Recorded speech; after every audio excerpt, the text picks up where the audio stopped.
So the two brands that are available in the US right now they're made by the same companies. It's the Dexcom makes the G7. Their over-the-counter version is the Dexcom Stelo. And then Abbott, who makes the Libre, they make the Abbott Lingo. All right. I've reviewed both of these in an in-depth podcast I'll link to as well. But they're both good products. They're both good products. They work similarly, but here are the main differences. First, if you listen to my earlier podcast on this, there have been some changes. Both the Stelo and Lingo work on Apple phones and Android. So anybody can use them. You have to have a compatible smartphone. So you've got to check that first.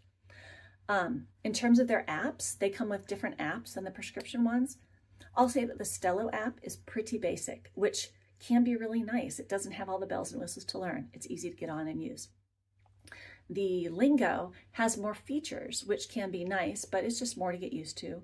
And the Lingo comes with something called the Lingo Count, which evaluates each of your meals. And some people like this. I find a lot of people not liking the count, but I can ignore it.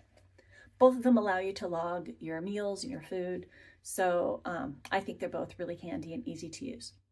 The biggest difference for me as a provider supporting people using these is that the Stelo allows you to share data with a provider, with somebody else, and the Lingo does not.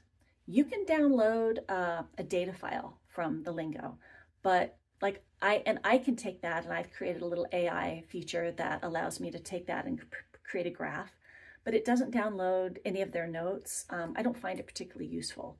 So if you are wanting to work with someone like me and have them give you feedback on your data, you've got to use the Stelo right now.